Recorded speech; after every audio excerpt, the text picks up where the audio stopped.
ये video educational purpose से है। ट्रेड या इन्वेस्टमेंट करने से पहले आप अपने फाइनेंशियल एडवाइजर से कंसल्ट जरूर करें। हेलो दोस्तों, वेलकम टू ट्रेड वीडियो। आज बात करते हैं साई लाइफ साइंस आईपीओ की। ये आईपीओ का इशू साइज 3000 करोड़ का है। ये आईपीओ 11 दिसंबर को ओपन होगा, 13 दिसंबर को ये बंद होगा। फेस वैल्यू इस आईपीओ की 1 रुपीज़ है, जो कि एक नेगेटिव पॉइंट है। इसमें लिक्विडिटी ज़्यादा होगी।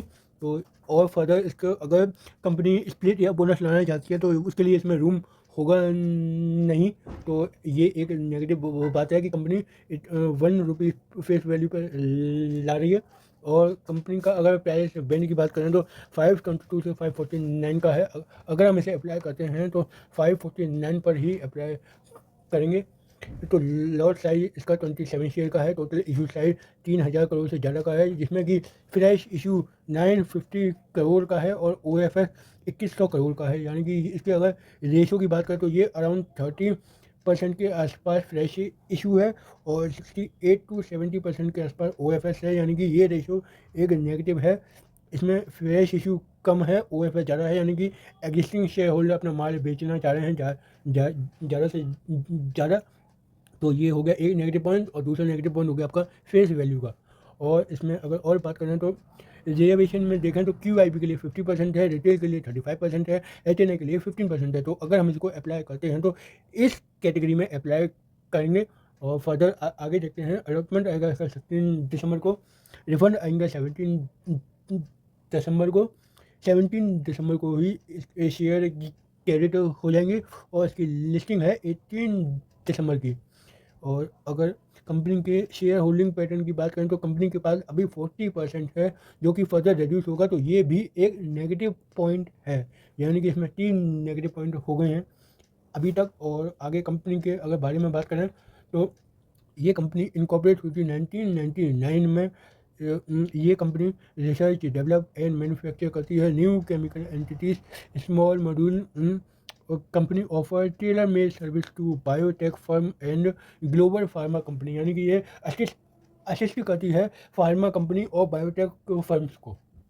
तो कंपनी ने 2024 फाइनेंशियल ईयर में और सितंबर 2024 तक ये कह रही है कि इन्होंने 280 इनोवेटर फार्मास्यूटिकल कंपनीज को असिस्ट किया है।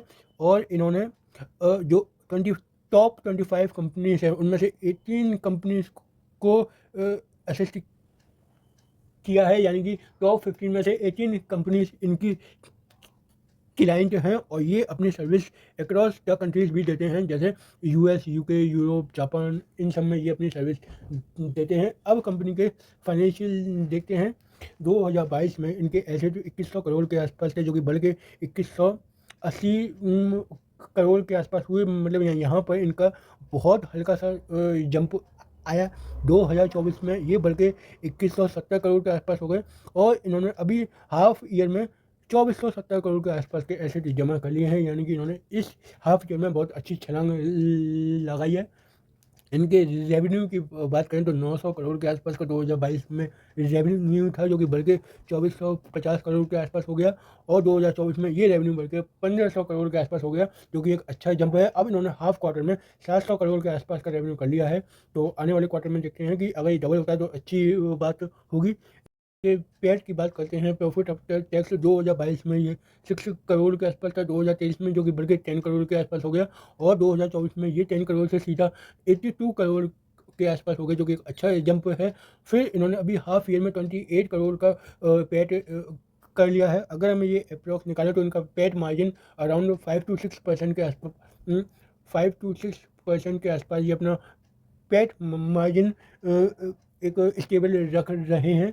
इनकी अगर बोरोइंग की बात की जाए तो 2022 में इनकी बोरोइंग 750 करोड़ के आसपास थी, जो कि थोड़ा सा रिड्यूस हो गई, 700 करोड़ की हो गई। फिर हल्का से 2024 में 710 करोड़ की हो गई। यानी कि ये तीन, अगर हम ईयर में देखा तो ये 700 से 750 करोड़ के आसपास की इनकी बोरोइंग रही है। और इन्होंने अब हाफ ईयर में 770 करोड़ के आसपास की बोरोइंग कर ली है, जो कि एक थोड़ा सा कंसर्निंग बात है, क्योंकि इनका इसी रेट से अगर देखें तो एसेट भी इंक्रीज हुए हैं। तो ये आगे देखते हैं कि अपनी बोरोइंग को कैसे यूज़ में लाते हैं। आगे अगर इनके की इंडिकेटर की बात करें तो आरओई इनका 12% के आसपास है, जो कि अच्छा है। आरओसीई 16% के आसपास है, जो कि ये भी अच्छी बात है। आरओएनडब्ल्यू ये भी एक अच्छा है, 8% के आसपास। पीबी की बात करें तो ये 10 का है, जो कि हल्का सा ज़्यादा है। मैं इसको मॉडरेट टू हाई इसको रखूँगा। तो अब इनका पेट मार्जिन देखें, जो कि 6% के आसपास आ रहा है, जो कि हमने ऊपर आपको बताया था। अब इसमें अगर हम इनके ईपीएस की बात करें तो वो 2.7 के आसपास है, जो कि थोड़ा सा लो है। और अगर इनका प्राइस टू अर्निंग की बात करें तो वो 200 के ऊपर है, जो कि बहुत ज़्यादा हाई है। तो इनको ये थोड़ी सी कम करनी होगी। ये बहुत ज़्यादा हाई है, 200 इनकी जो ये आ रही है बहुत ज़्यादा हाई है। तो इस बिग नेगेटिव। तो कंपनी के फाइनल ऑब्जेक्टिव की बात करें तो कंपनी पैसा क्यों उठाना चाह रही है, देखते हैं। Repayment and prepayment in full और पार्शियली, मतलब ये तो सभी कहते हैं कि ये लोन अपना जो भी है वो बोरोइंग है उसको रिड्यूस करेंगे। यानी कि इन्होंने जो कंपनी के पास पैसा जाएगा 30% के आसपास, उसमें भी इन्होंने सही से नहीं बताया है कि ये अपना पैसा ये कहाँ यूज़ करने वाले हैं। बाकी 70% तो ओ एफ एस है ही है। तो मैं इस आईपीओ को अप्लाई नहीं करने वाला हूं, क्योंकि इसमें मुझे ज़्यादातर पॉइंट नेगेटिव ही लगे हैं। देखिए, एक पॉइंट इसका हो गया ईपीएस इसका बहुत ज़्यादा हाई है। दूसरा पॉइंट इसका जो ओएफएस है वो 70% है। तीसरा, अगर ये फ्रेश इशू ला रहे हैं तो इन्होंने बताया नहीं है कि ये अपना जो पैसा है वो कहाँ लगाने वाले हैं। और फोर्थ पॉइंट इनका शेयर होल्डिंग पैटर्न, जो कि बहुत ज़्यादा, जो कि 40% तो अभी है, जो कि आईपीओ के बाद ये अराउंड 30% से नीचे आ जाएगा। एक ये नेगेटिव हो गया। तो और इनका एक और नेगेटिव था ये फेस वैल्यू का, जो कि 1 रुपीज़ पे ला रहे हैं। तो मैं इस आईपीओ को अप्लाई नहीं करने वाला हूँ। तो ये थी इसकी एनालिसिस। होप आप लोगों को ये पसंद आई होगी। लाइक शेयर कमेंट कीजिएगा अगर करना है तो। Thank you.